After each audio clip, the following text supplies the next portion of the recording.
Physics declared the verdict instantly. Both crews should have died.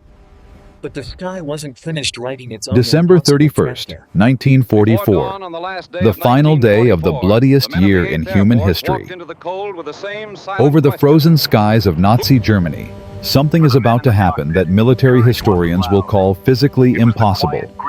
Two massive B-17 flying fortresses, each weighing 65,000 pounds, each carrying 10 men, will collide at 20,000 feet and somehow keep flying.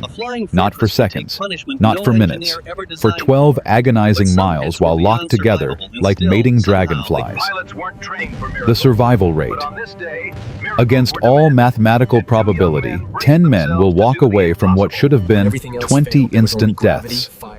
This is not a story about generals or ace pilots with hundreds of missions. This is about a 24-year-old farm kid from North Dakota who learned to fly in cornfields, who was supposed to die that New Year's Eve, and who instead pulled off the most insane feat of airmanship the war had ever seen. His name was Glenn Rojohn, second lieutenant. Nobody special. Just another pilot in the endless meat grinder of the strategic bombing campaign against the Third Reich. But what he did on that freezing winter afternoon would defy physics common sense and every regulation in the United States Army Air Force's manual.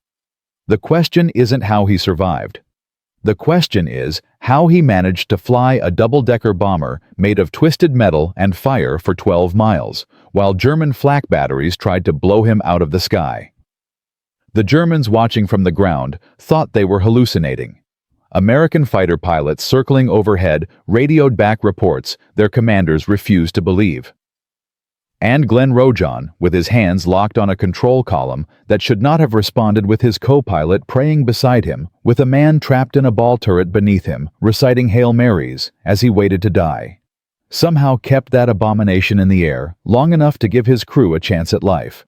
But I'm getting ahead of myself. To understand the miracle, you need to understand the nightmare. You need to understand what the 8th Air Force was facing in the winter of 1944 and why December 31st was supposed to be just another day of mass slaughter in the skies over Germany. By late 1944, the strategic bombing campaign against Nazi Germany had become an industrial-scale horror show. Every single day, thousands of young Americans climbed into flying fortresses and liberators, knowing the statistics. The 8th Air Force had the highest casualty rate of any American military unit in World War II. Higher than the Marines at Iwo Jima. Higher than the infantry at the Battle of the Bulge. If you flew bombers over Germany, you had a 71% chance of being killed, wounded, or captured before completing your 25-mission tour. 71%. Those weren't odds. That was a death sentence with occasional pardons. The B-17 Flying Fortress was supposed to be the answer. The name itself was propaganda, a promise of invincibility that the crews knew was a lie every time they strapped into their oxygen masks. Yes, it was heavily armed with 13 50 caliber machine guns. Yes, it could take tremendous punishment and keep flying. But it was also a lumbering target moving at 180 miles per hour through skies filled with flak batteries and German fighters that could hit 400 miles per hour in a dive. The fortress part was a sick joke. These planes were flying coffins wrapped in aluminum so thin you could punch through it with a screwdriver. The mission profile was simple and suicidal. Fly deep into Germany in broad daylight. Drop your bombs on factories, oil refineries, and rail yards. Fight your way back out through waves of Messerschmitts and Focke-Wulfs, while German 88 mm flak batteries filled the sky with exploding steel. If you were lucky, you made it home with some holes in your plane and maybe 1 or 2 wounded crew members. If you were unlucky, you died screaming at 20,000 feet where the temperature was 40 below zero and there wasn't enough oxygen to breathe without a mask. If you were really unlucky, you burned alive trapped in a plane spiraling toward Earth while your parachute burned with you. The worst part. The crews could do the math. Everyone knew the statistics. In any given bombing raid over Germany, 5 to 10% of the planes simply did not come home. Think about that. You're sitting in a briefing room with 100 other crews, and you know that statistically, 5 to 10 of those crews will be dead or captured by dinner time. You just don't know which 5 to 10. Maybe it's you. Maybe it's the crew you played cards with last night. Maybe it's the kid in the next bunk who just got a letter from his girlfriend saying she's pregnant. The randomness was almost worse than the certainty, and the missions just kept coming. Day after day, week after week, month after month. By late 1944, the 8th Air Force was launching raids of 1,000 bombers or more. The sky over Germany would literally darken with B-17s and B-24s stretching from horizon to horizon. And the Germans, desperate and dying, but still lethal, threw everything they had at these formations. The Luftwaffe was running out of experienced pilots and fuel, but they still had jets now. The Messerschmitt Me 162 could hit 540 miles per hour and carry 4 30mm cannons that could saw a B-17 in half with a single burst. You couldn't outrun them. You couldn't outmaneuver them. You could only pray they missed.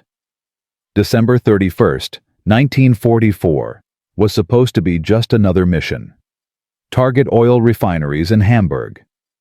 This was part of the Allied strategy to strangle Germany's war machine by destroying its fuel production. Without oil, the Wehrmacht's tanks and trucks couldn't move. Without aviation fuel, the Luftwaffe couldn't fly. It was a good strategy.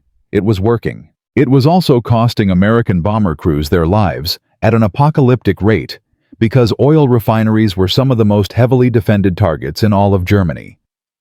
Glenn Rojohn woke up that morning knowing he was going to Hamburg.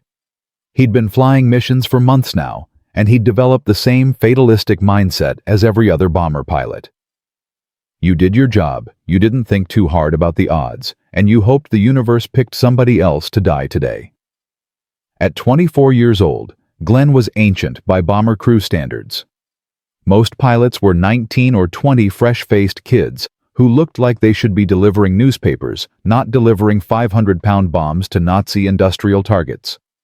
Glenn had a baby face himself, but there was something in his eyes that his crew trusted. A steadiness, a competence. The kind of quiet confidence that makes men willing to fly into hell with you. His plane was called the Little Skipper. Every B-17 had a name painted on its nose, usually accompanied by some kind of pin-up girl artwork. The names were everything from patriotic to profane to just plain weird. You had Memphis Belle and Knockout Dropper and Lucky Strike and Shoo Shoo Shoo Baby. The names were important. They gave the plane personality, made it feel like a living thing that might protect you if you loved it enough. Superstitious. Absolutely. But when you're about to fly into a sky filled with exploding metal, you take your comfort where you can find it. Glenn's co-pilot was William Leake, another young lieutenant who'd become Glenn's closest friend during their training and combat missions.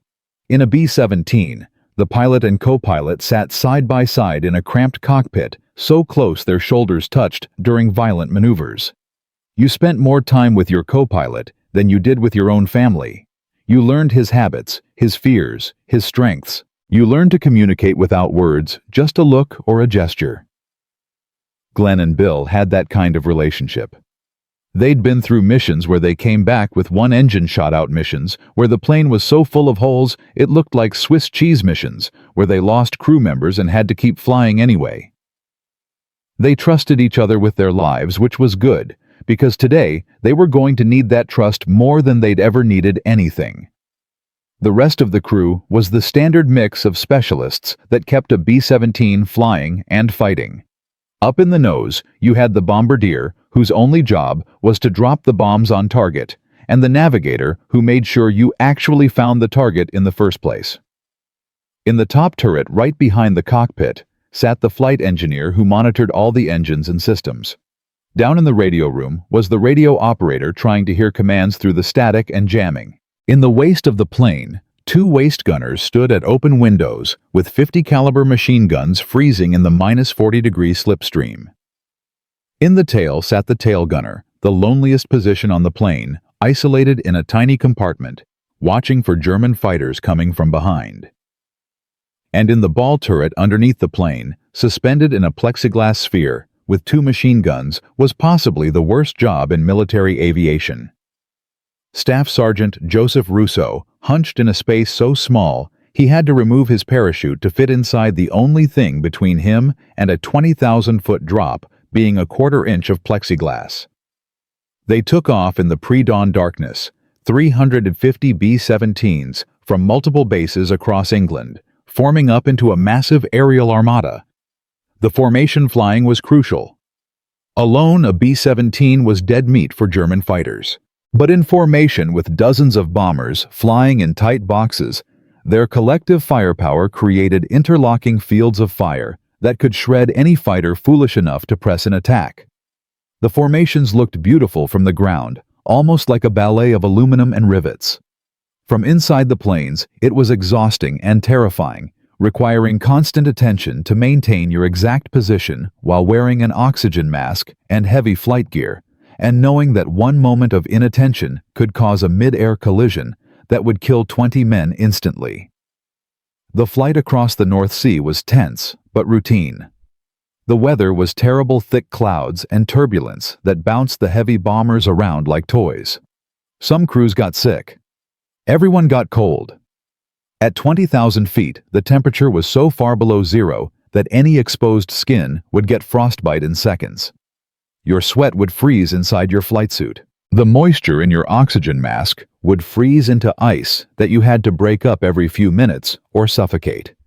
This wasn't flying. This was survival. They crossed into German airspace and the flak started immediately. Flak was the nickname for German anti-aircraft fire, and it was everywhere. The Germans had thousands of 80 M8mm flak batteries protecting their industrial cities, and they filled the sky with exploding shells, timed to detonate at bomber altitude. Each shell burst created a cloud of jagged steel fragments moving at supersonic speeds. A direct hit would blow a B-17 to pieces.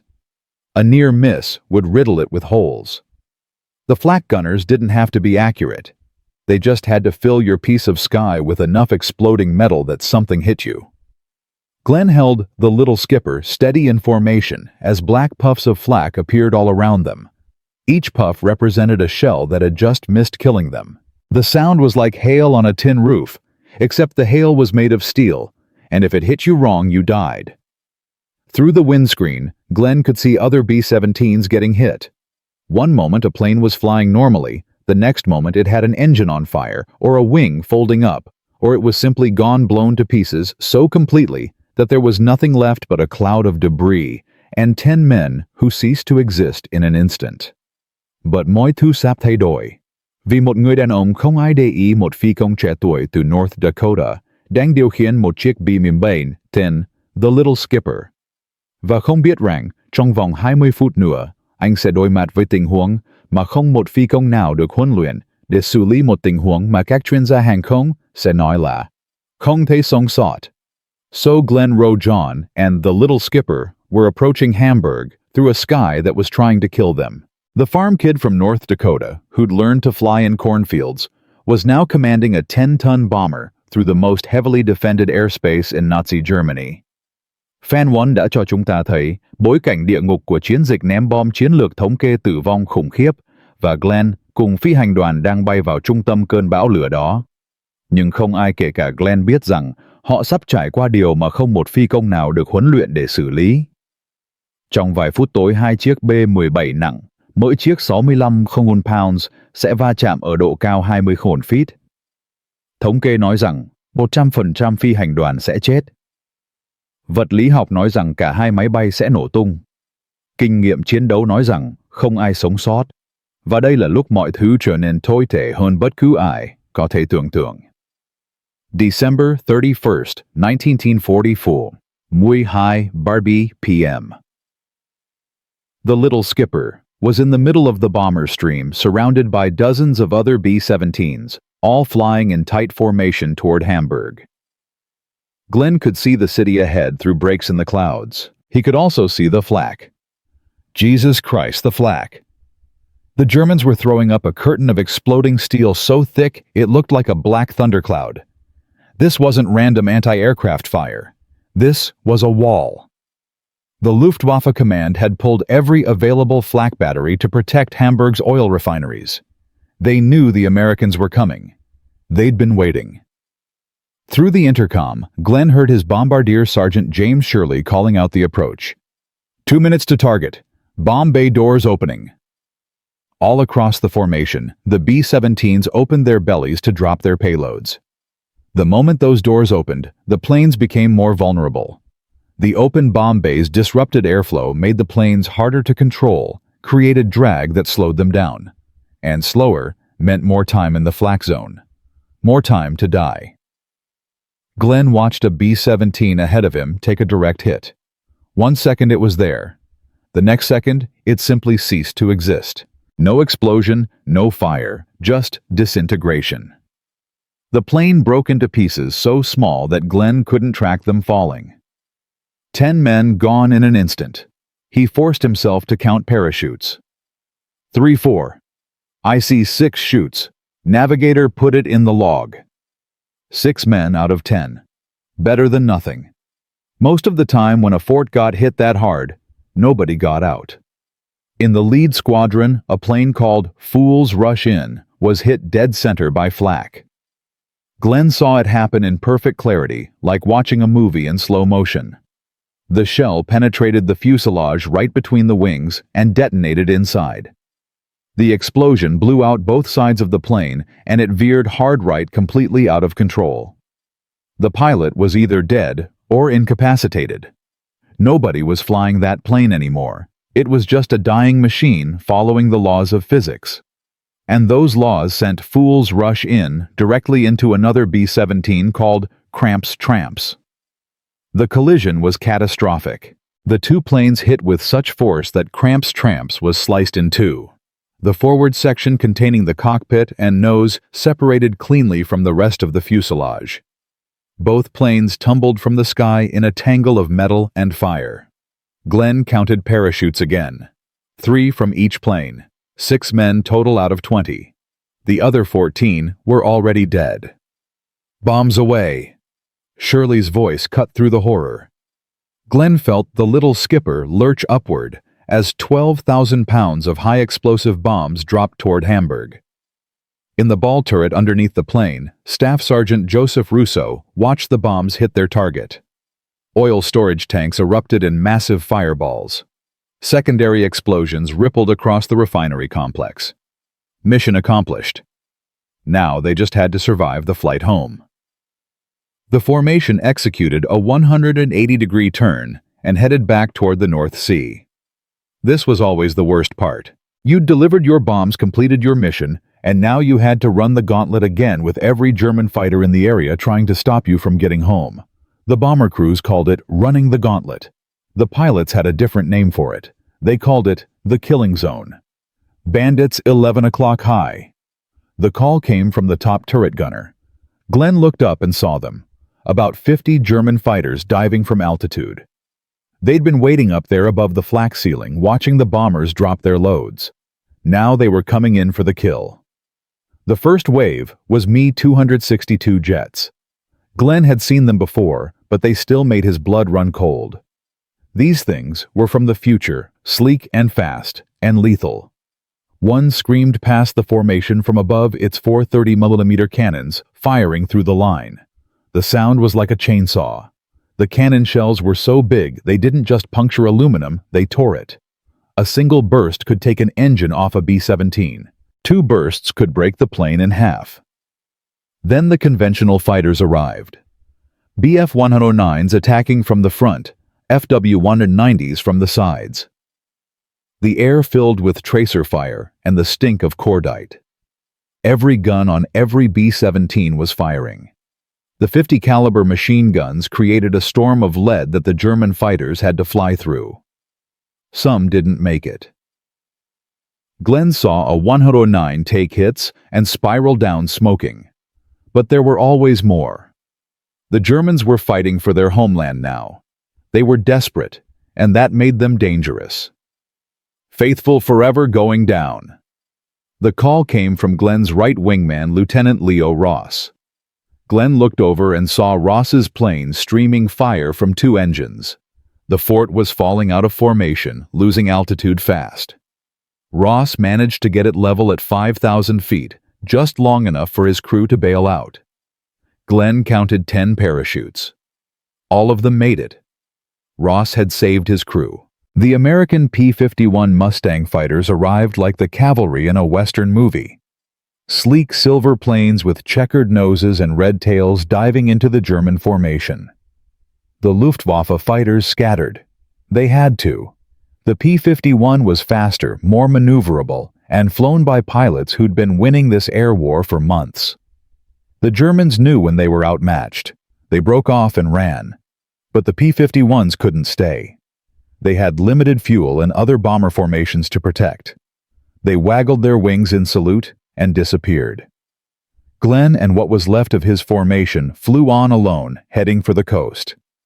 "We're almost over the sea. Hold on, everyone." If they could just get over the water, they'd be relatively safe. The Germans rarely pursued that far. The coast appeared ahead. So did more flak. The Germans had batteries all along the shoreline, one last chance to kill Americans before they escaped. Glenn held formation as black bursts erupted around them. The turbulence was incredible. The bombers bounced and shuddered. Holding position required constant corrections to throttle and control column. One mistake and you'd drift into another plane. 20 men dead in a collision. They broke out over the North Sea and the flak stopped. Glenn let himself breathe. They'd made it through Hamburg. Now just 300 miles of ocean, and they'd be home in England. Hot food, a real bed, maybe a beer. The crew was already celebrating over the intercom tension releasing in nervous laughter and bad jokes. "Bandits, 11 o'clock.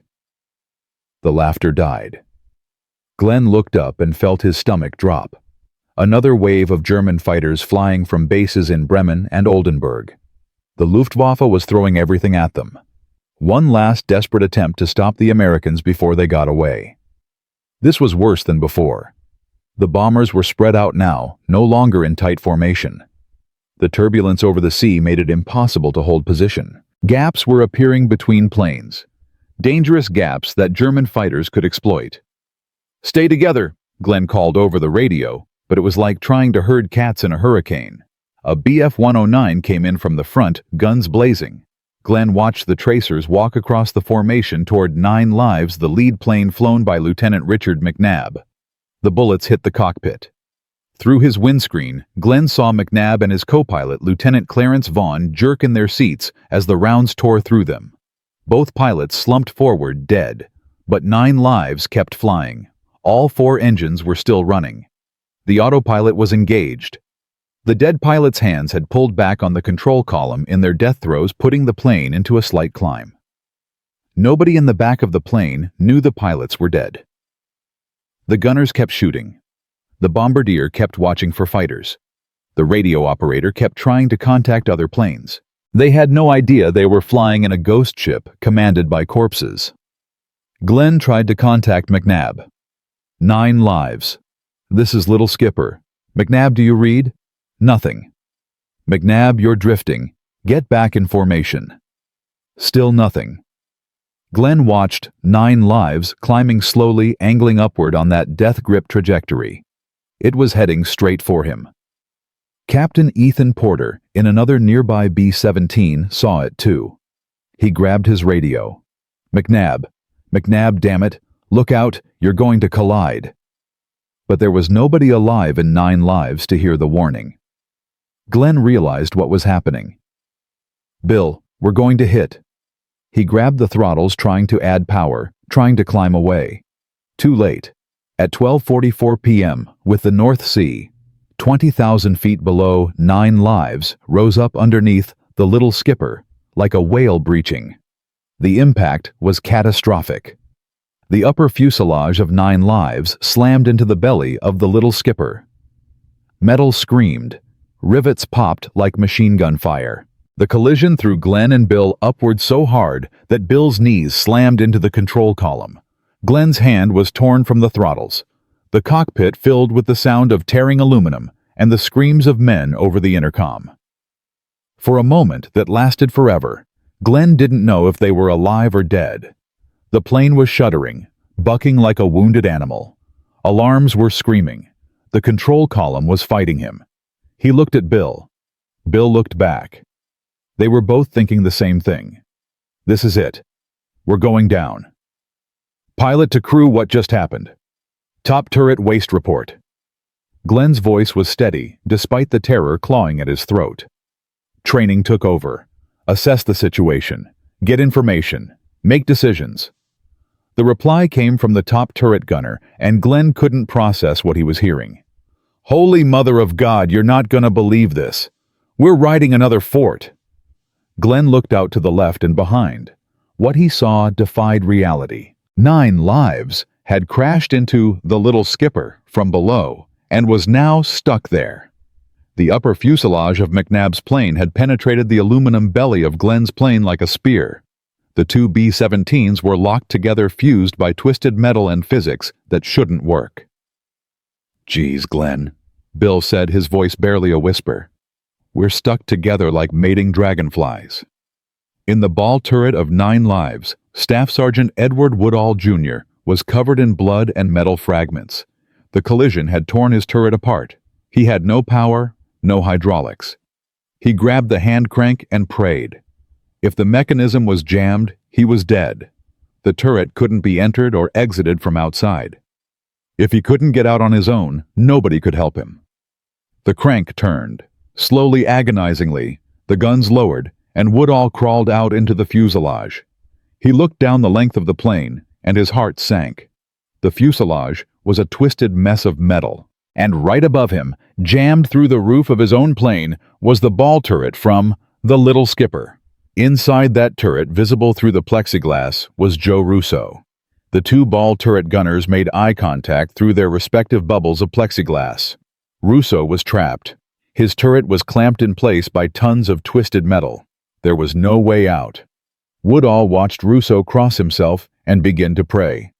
Over the intercom, the crew of the Little Skipper could hear their ball turret gunner reciting the Hail Mary. Hail Mary, full of grace, the Lord is with thee. Blessed art thou amongst women, and blessed is the fruit of thy womb, Jesus. Russo's voice was calm. He knew he was going to die. He was making his peace. Bill Leake listened to Russo's prayers and felt something break inside him. This was a man on his crew. A man he'd flown with, joked with, ate meals with. And now that man was trapped in a plexiglass ball waiting for death, while Bill sat in the cockpit unable to help. Holy Mary, Mother of God, pray for us sinners now and at the hour of our death. Bill took off his helmet, removed his intercom. He couldn't listen anymore. It was too much. Glenn didn't have that luxury. He was fighting for control of 2 planes that were never meant to fly as one. The combined weight was 130,000 pounds. The aerodynamics were completely wrong. And engine number 1 on 9 lives was on fire. Glenn could see flames spreading across the lower plane's wing. If that fire reached the Little Skipper's fuel tanks, they'd all explode. He braced his feet against the instrument panel and pulled back on the control column with everything he had. Bill snapped out of his grief and grabbed the column too. Together they pulled. The nose came up slightly. They were descending at 1,000 feet per minute. At this rate, they'd hit the sea in 20 minutes. They had to get over land, or everyone would die. Glenn tried everything. He gunned the engines, trying to break the planes apart through sheer thrust. Nothing. He tried rocking the plane, rolling it side to side. Nothing. The 2 fortresses were welded together by twisted aluminum, and they weren't coming apart. Damn it! Glenn slammed his fist on the panel. Think, think. He looked at Bill. We have to turn this thing. Get back over land so the crew can bail out. Bill nodded. It was insane. Turning a single B-17 required precise coordination of all 4 engines and careful use of rudder and ailerons. Turning 2 B-17s locked together. That was impossible, but it was their only chance. Glenn brought the Little Skipper's engines to idle. Slowly, carefully, he applied rudder. The nose started to swing. He added a touch of throttle to the right engines. The turn continued. It was working. Against all laws of aviation, against everything they'd been taught in flight school, The double-decker bomber was turning. The German coast slid back into view. Glenn felt a surge of hope. If they could just get over land, the crew could bail out. They'd be captured, spend the rest of the war in a POW camp, but they'd be alive. That was all that mattered now. Survival. The fire was spreading. Glenn could feel the heat through the aluminum skin of the cockpit. The flames from 9 lives were licking up around the little skipper's left wing. And then the ammunition started cooking off. The .50 caliber rounds stored in 9 lives were exploding in the heat. Bullets ricocheted wildly. Tracers arced into the sky. Glenn and Bill locked eyes. If one of those rounds hit something critical, they were finished. "We're almost over land. Get ready to bail out, crew." Glenn's voice was steady. "You all gotta jump from the tail door." The tail door was their only exit. It was also directly in the path of the flames. The crew would have to jump through fire to escape. But there was no choice. In the waist section, 3 crewmen were trying desperately to free Russo. They could still hear him praying over the intercom. "Hail Mary, full of grace." They pulled at the turret. It wouldn't budge. They tried prying it with tools. The metal was too thick. "Pray for us sinners." There was nothing they could do. Russo was going to die, and they couldn't save him. Now, and at the hour of our death, amen. One by one they moved to the tail door. One final look back at Russo's turret. Then they jumped through the flames into the freezing air. Their parachutes opened. They drifted down toward German territory and captivity. But they were alive. On the ground, German soldiers watched the double bomber careen overhead and couldn't believe what they were seeing. A Wehrmacht captain raised his binoculars and studied the impossible sight. 2 B-17s locked together, trailing fire, somehow still in the air. He turned to his flak battery crew. "Stop firing! Those poor souls don't have a hope now." The German gunners held their fire. Even enemies deserved dignity in death. Glenn looked at Bill. "You gotta jump. Go now." Bill shook his head. "I'm staying, Glenn." He knew the truth. Glenn couldn't control this monstrosity alone. Without Bill's muscle on the control column, the planes would enter a spiral and Glenn would be trapped. If Bill left, they both died. If Bill stayed, at least Glenn had a chance. "I'm staying." The ground was rushing up now. They had maybe 30 seconds. Russo in his ball turret couldn't see what was coming. Perhaps that was mercy. "Hold her straight. Sweet Jesus, hold her." The pilots were screaming prayers. "Lead us not into temptation, but deliver us from evil." The ground filled their view. 9 lives hit first. The impact was like a bomb. The plane exploded and disintegrated, hurling the little skipper upward in a brutal catapult motion. For one impossible moment, Glenn's plane was airborne again. Then it belly flopped back to Earth. The left wing sliced through a wooden building. The fuselage split. The nose section broke free and tumbled forward until finally, impossibly, it stopped. Silence. Glenn and Bill looked at each other. They were alive. Cuts and bruises, but alive. The miracle wasn't that they'd survived the collision. The miracle was that Glenn had kept that double-decker abomination in the air for 12 miles through fire and bullets and physics that said it was impossible. 10 men survived that day because a farm kid from North Dakota refused to accept that he was supposed to die. Vakukchin Tuksu Moibat Do. Glenn Rojohn and Bill Leake crawled from the wreckage of 2 B-17s that had flown 12 miles locked together through fire and flak. Part 1 showed us the nightmare of strategic bombing and Glenn's journey into hell. Part 2 gave us the collision itself, 2 fortresses fused mid-air in a configuration that defied physics. Now, both planes lay shattered across a German field on December 31st, 1944. 10 men had survived what should have killed all 20 instantly. But survival was just the beginning. Within hours, news of this impossible flight would spread through both Allied and German commands. Intelligence officers would study the wreckage. Pilots would refuse to believe the reports. and military analysts would ask a question nobody could answer. How the hell did they keep that thing in the air? This wasn't just a story anymore. This was proof that the limits of human endurance and aircraft capability were further than anyone had imagined. And now, this was no longer an experiment. This was legend. The German soldiers who captured Glenn and Bill treated them with something approaching reverence. These weren't typical Wehrmacht grunts looking for revenge. These were Luftwaffe personnel who understood aviation. They'd watched the double bomber approach their coastal batteries. They'd seen it fly somehow impossibly. A captain named Klaus Weber approached the crash site and stood silently studying the twisted metal. Two B-17s, each weighing 32 tons, had collided at 20,000 feet and stayed airborne for 12 miles. Weber had flown Stukas in Poland and France. He'd survived 200 combat missions. He thought he'd seen everything war had to offer. He was wrong. "Impossible," he muttered in German, walking around the wreckage. "This is impossible." He found Glenn and Bill sitting under guard faces black with smoke, hands still shaking from adrenaline. Weber spoke English. Most Luftwaffe officers did. "You flew this?" He gestured at the carnage. Glenn nodded. Weber stared at him for a long moment, then did something extraordinary. He saluted. A German officer saluting an American prisoner. "You should be dead 10 times over," Weber said quietly. "Whatever you did up there that was not flying, that was magic." The news spread through German military channels within hours.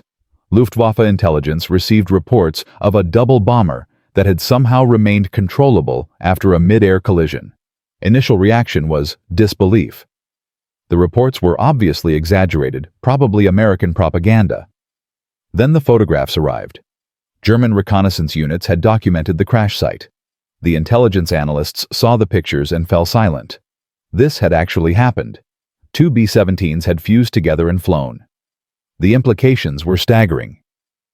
General Adolf Galland, commander of German fighter forces, read the report 3 times. Galland was a realist. The Luftwaffe was dying. Fuel shortages, pilot losses, and American P-51s were destroying his fighter wings. German pilots were being killed faster than they could be trained. And now this. If American bomber crews were so well trained and determined that they could fly wrecked aircraft for 12 miles, how could Germany possibly win this air war? Galland called an emergency meeting of his staff. "Gentlemen," he said, laying the photographs on the table, "we are fighting supermen." The statistics told the story. In December 1944, German fighter losses over the Reich averaged 120 aircraft per week. Pilot casualties exceeded 400 per month. The Americans were losing bombers too, but they could replace them. They had factories in Detroit churning out B-17s faster than Germany could shoot them down. And the crews. The Americans had seemingly infinite reserves of young men willing to climb into those bombers day after day. The piggyback flight became a symbol of American determination. If they could survive that, they could survive anything. German intelligence intensified their study of American bomber tactics. How did the formations work? How did pilots maintain control in combat? What training methods produced crews capable of handling catastrophic damage? Captured American airmen were questioned extensively. The Germans were desperate for any tactical advantage. They found none. The Americans weren't doing anything revolutionary. They were just doing it with a level of skill, courage, and institutional support that Germany could no longer match. But the piggyback incident created a different crisis within American commands.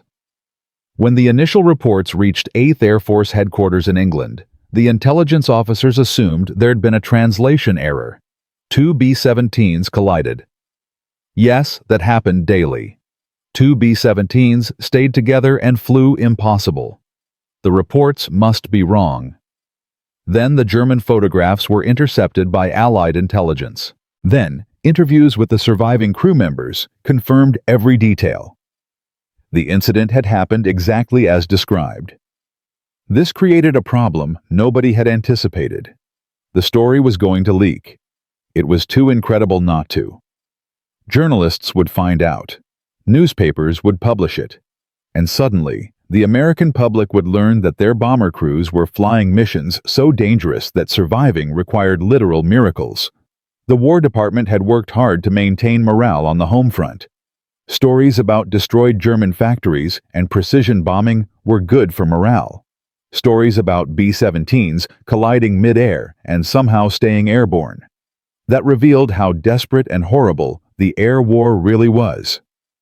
Major General Jimmy Doolittle, commander of the 8th Air Force, made a decision. The story would be controlled. Yes, it would be told, but carefully. Glenn Rojohn would receive the Distinguished Flying Cross for airmanship. The incident would be presented as a triumph of American pilot skill and aircraft engineering. The Boeing B-17 Flying Fortress was so tough it could literally fly after being cut in half. American pilots were so well trained they could control the uncontrollable. This wasn't a horror story. This was a victory story. But internal documents told a different truth. The engineers at Boeing were horrified. The stress analysis showed that the collision should have torn both planes apart instantly. The fact that they'd stayed together was pure luck, a random configuration of impact angles and structural failure points that happened to create a stable, if barely controllable, double aircraft. This couldn't be replicated. This couldn't be planned for. This was chaos theory made manifest. 1 degree of difference in the angle of impact, and all 20 men would have died. The surviving crew members were debriefed extensively. What did they feel? What did they hear? How did the controls respond? The Army wanted to learn from this, to understand if there were lessons that could help other crews survive similar situations. The answer, unfortunately, was no. There were no lessons. Glenn had simply done what his instincts and training told him to do. He'd kept pulling back on the control column. He'd managed the engines. He'd turned the aircraft toward land. None of it should have worked. All of it did. Then came January 15th, 1945, 2 weeks after the Piggybacked flight. The 8th Air Force launched a massive raid against oil targets in central Germany. Over 900 B-17s and B-24s headed east. The Luftwaffe, desperate to prove they could still defend the Reich, threw 300 fighters at the American formations. It was one of the largest air battles of the European War. Among the American bombers was a B-17 called Liberty Bell, piloted by Lieutenant James Morgan. Morgan was 22 years old on his 8th mission. He'd heard about the Piggybacked flight. Every pilot in the 8th Air Force had heard about it. It was the kind of story that gets passed around briefing rooms in whispers. 2 forts locked together, flew 12 miles. Most of the crew survived. Impossible, but true. Morgan's formation approached the target through heavy flak. A shell detonated underneath Liberty Bell, shredding the bomb bay and knocking out 2 engines. The plane started losing altitude, dropping out of formation. German fighters swarmed immediately. A lone B-17 was easy prey. They attacked from all angles. The fort's gunners fought back desperately. Machine guns overheated from sustained firing. Brass casings piled up ankle-deep in the waist section. Then an FW-190 came in from 12 o'clock high and put a 20mm cannon shell through Liberty Bell's windscreen. The shell exploded in the cockpit. Morgan took shrapnel in his shoulder and face. His co-pilot was killed instantly. Morgan was alone. The plane was dying. Standard procedure was to bail out. But Morgan had heard about Glenn Rojohn. He'd heard about a pilot who'd refused to quit even when physics said he should die. Morgan stayed at the controls. With one hand, he held the control column. With the other, he worked the throttles, balancing the remaining 2 engines to keep the plane level. Blood ran down his face from a dozen small wounds. His co-pilot's body slumped beside him. The plane was shaking itself apart. But Morgan thought about the Piggybacked flight and decided that if Glenn Rojohn could fly 2 destroyed B-17s for 12 miles, then he could fly 1 destroyed B-17 long enough for his crew to bail out. For 8 minutes, Morgan held Liberty Bell steady while his crew jumped. The bombardier, the navigator, the gunners, the radio operator. One by one, they exited through the bomb bay parachutes blossoming in the sky. When the last man was out, Morgan trimmed the plane for level flight, locked the controls, and jumped himself. Liberty Bell flew on alone for another 3 miles before spiraling into a forest. All 9 crew members survived. Morgan spent 2 months in a POW camp, then returned to England when the camp was liberated in April. He wrote a letter to Glenn Rojohn. The letter said simply, "I thought about you. It kept me alive. Thank you." Glenn kept that letter for the rest of his life. The story spread through the bomber groups. Pilots facing impossible situations thought about the piggyback flight and found the will to keep fighting.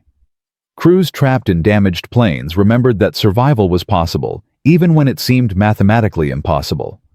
The psychological impact was enormous. The 8th Air Force had always emphasized crew cohesion and determination, but the piggyback flight became something more.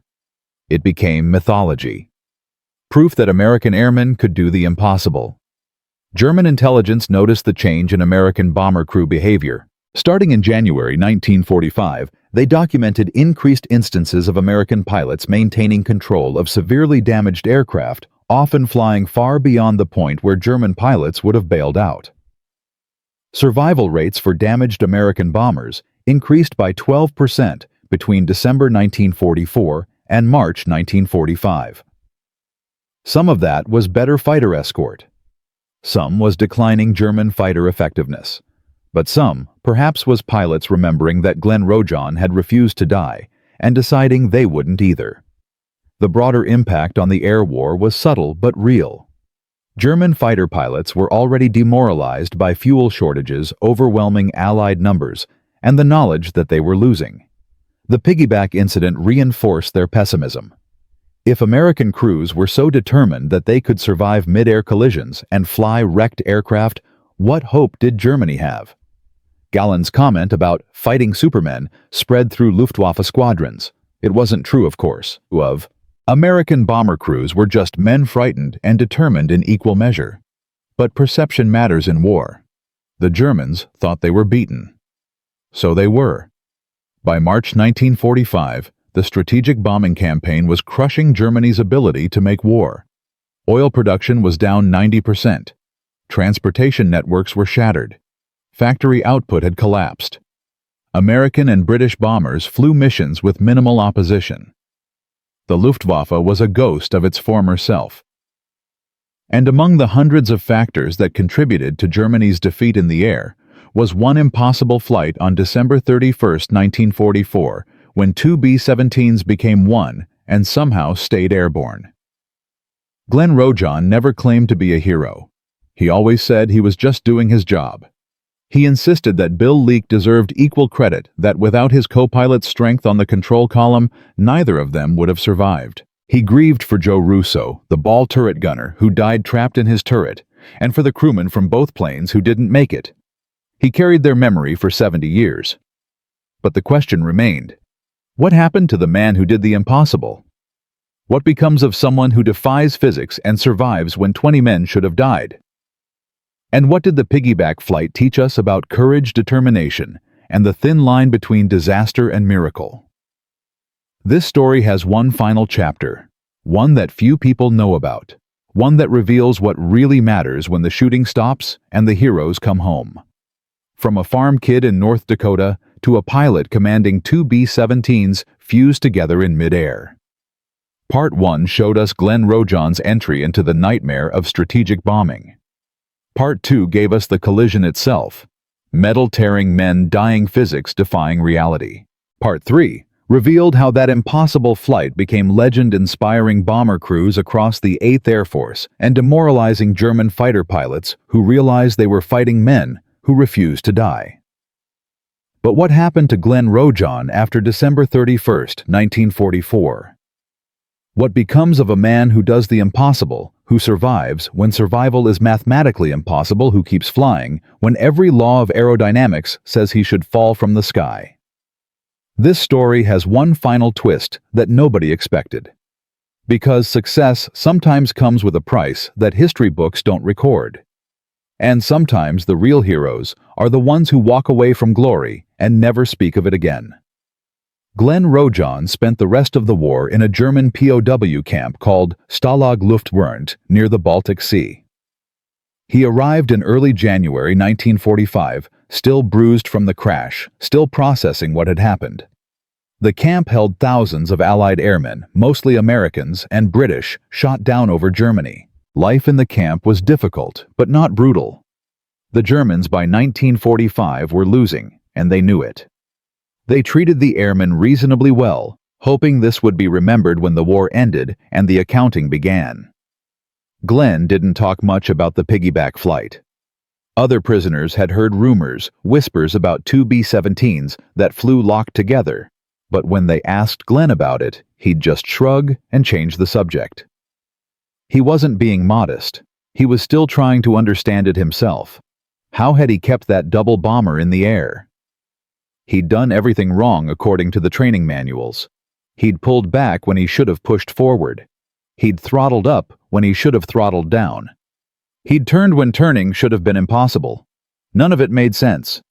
But it had worked. Bill Leak was in the same POW camp. The two pilots remained close, spending their captivity playing cards, talking about home, trying not to think about Joe Russo dying in that ball turret. They made a pact. If they survived the war, if they made it home, they'd visit Russo's family together. They'd tell them that Joe had been brave, that he'd prayed calmly while facing death, that he'd been a good man. They owed him that much. The camp was liberated by Soviet forces on May 1, 1945, 3 days before Germany's final surrender. Glenn and Bill were flown to England, then shipped home to the United States. They arrived in New York Harbor on a transport ship carrying 3,000 veterans. The city gave them a parade. Thousands of people lined the streets, cheering, throwing confetti. Glenn stood on the truck bed, waving awkwardly, feeling like a fraud. He hadn't won the war. He'd just survived it. There was a difference. The Army Air Forces wanted to use Glenn for publicity. Here was a genuine American hero with a story straight out of Hollywood. Two planes colliding, flying together, landing against impossible odds. It was perfect propaganda material. They offered Glenn a position in the public affairs office. He'd do speaking tours, appear in newsreels, inspire the next generation of airmen. The pay was good. The work was easy. All he had to do was tell his story over and over again. Glenn declined. He wanted to go home. Back to North Dakota, back to the farm, back to a life where the most dangerous thing he did was drive a tractor. The Army didn't understand. Why would someone turn down fame? Glenn tried to explain. Every time he told the story, he had to remember Joe Russo's voice reciting Hail Marys. He had to remember the men from 9 Lives who died when their plane hit the ground. He had to remember that he'd survived through luck, not skill. The wrong angle of impact, and he'd be dead. 1 degree different, and 20 men would have perished instead of 10. How could he take credit for that? Bill Leak felt the same way. He took his discharge, moved back to Pennsylvania, got a job as an accountant. He married his high school sweetheart. They had 3 kids. Bill never talked about the war except once a year on December 31st, when he'd have a drink alone and think about that day. His wife knew better than to ask questions. Some memories are too heavy to share. Glenn and Bill kept their pact. They visited Joe Russo's parents in Brooklyn in the summer of 1945. Mrs. Russo answered the door, saw 2 young men in civilian clothes, and immediately knew why they were there. She invited them in. They sat in a small living room filled with photographs of Joe. Glenn told her that Joe had been brave, that he'd faced death with dignity, that the crew had tried everything to save him, but the turret was jammed beyond hope. Mrs. Russo cried. So did Glenn. So did Bill. They stayed for dinner. Mrs. Russo made pasta and told stories about Joe as a boy, how he'd always wanted to fly, how he'd enlisted the day after Pearl Harbor. When they left, Mrs. Russo hugged them both. "Thank you for trying," she said. "Thank you for being with him at the end." Glenn received the Distinguished Flying Cross in a quiet ceremony at an Army base in Nebraska. His parents attended. A few local reporters showed up. The citation praised his extraordinary airmanship and courage in the face of extreme adversity. Glenn accepted the medal, said thank you, and went home. He put the medal in a drawer and didn't look at it for 30 years. But the real legacy of his flight wasn't in medals or ceremonies or newspaper articles. The real legacy was in the lives saved by pilots who remembered his story and refused to give up. The piggyback flight became part of Air Force training doctrine, not as a technique to replicate, but as a case study in crisis management and airmanship. Flight instructors would tell the story to student pilots and ask, "What would you do?" The students would offer various solutions, all of them wrong because there was no right answer. The point wasn't to teach a specific response. The point was to teach that sometimes survival requires making decisions that contradict everything you've been taught. Glenn had survived by breaking the rules. That was the lesson. The B-17 itself became legendary, partly because of incidents like the piggyback flight. Boeing had designed a bomber that could absorb catastrophic damage and keep flying. Stories circulated throughout the Air Force about fortresses returning from missions with engines shot off tails, shredded entire sections of fuselage missing. The plane's nickname, Flying Fortress, had started as marketing. It ended as truth. Post-war analysis showed that B-17 crews had a higher survival rate than any other heavy bomber type. The plane's robust construction saved thousands of lives. The principles of structural redundancy, pioneered in the B-17, influenced aircraft design for decades. Modern airliners are built with multiple backup systems, specifically because aviation engineers studied World War II bomber losses and learned what worked. The Boeing 747, designed in the 1960s, incorporated lessons learned from B-17 combat experience. So did the C-130 Hercules military transport. So did the B-52 Stratofortress, which is still flying combat missions 70 years after its introduction. The piggyback flight didn't directly influence these designs, but it was part of a larger story about building aircraft tough enough to bring crews home. By the 1970s, the B-17 was retired from military service. Most were scrapped. A few survived in museums. But the stories survived too, passed down through generations of pilots. The piggyback flight was mentioned in books about the air war. Aviation historians studied it. The Smithsonian's National Air and Space Museum included a brief reference in their World War II exhibit. Glenn Rojohn remained largely unknown outside aviation circles. He liked it that way. But the bigger lesson had nothing to do with aircraft or tactics or training. The lesson was about ordinary people doing extraordinary things when circumstances demand it.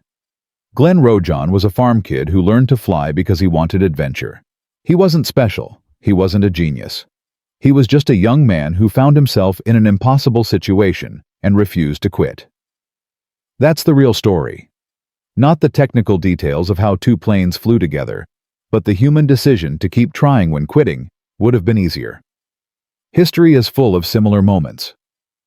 During World War II, countless individuals made split-second decisions that saved lives or changed outcomes. The radar operator who detected the Japanese attack on Pearl Harbor but was ignored. The codebreaker who cracked a critical German cipher. The engineer who designed a modification that reduced bomber losses by 5%. Most of these people never became famous. They did their jobs, went home, and lived quiet lives. But collectively, their contributions were massive. This pattern continues in modern conflicts. During the Gulf War, an Air Force pilot named Dale Zelko ejected from his damaged F-117 stealth fighter over Serbia and evaded capture for 8 hours while rescue forces searched for him. His survival was due to training equipment and sheer determination. During the war in Afghanistan, a Special Forces medic named Ronald Schurer fought through enemy fire to treat wounded soldiers, then carried them to safety one by one. He received the Medal of Honor, but insisted he was just doing his job. These stories echo Glenn Rojohn's. Ordinary people, extraordinary circumstances, choices made under pressure, survival against odds. The piggyback flight also teaches us about institutional resistance to unusual events. When the first reports reached 8th Air Force headquarters, officers refused to believe them. The incident was too strange, too improbable. Only when multiple sources confirmed it did the military accept that this had actually happened. Organizations tend to reject information that doesn't fit established patterns. This is dangerous in warfare, where the unexpected is routine. The Japanese didn't believe the Americans could bomb Tokyo in 1942 until Doolittle's raiders appeared overhead. The Germans didn't believe the Allies would land at Normandy until the invasion fleet was visible from shore. Military history is full of surprises that shouldn't have been surprises if anyone had paid attention to unlikely possibilities. In business and technology today, this same pattern repeats. Companies dismiss innovations that contradict conventional wisdom. Kodak invented digital photography, but failed to pursue it because it threatened their film business. Blockbuster rejected Netflix's partnership offer because streaming seemed impractical. Established institutions struggled to accept new ideas, especially from outsiders. Glenn Rojohn's story is a reminder that sometimes the impossible just means nobody's done it yet. And here's a detail that most people don't know: a final piece of the puzzle that was classified for 50 years and only revealed when documents were declassified in the 1990s. The German officer who captured Glenn and Bill, Captain Klaus Weber, wrote a report about the piggyback flight to his superiors. In that report, Weber recommended that Germany immediately surrender. His reasoning was brutally logical. If the Americans had pilots capable of flying wrecked aircraft for 12 miles, if their crews were so determined that they would continue fighting under conditions that would break German morale, then Germany had already lost.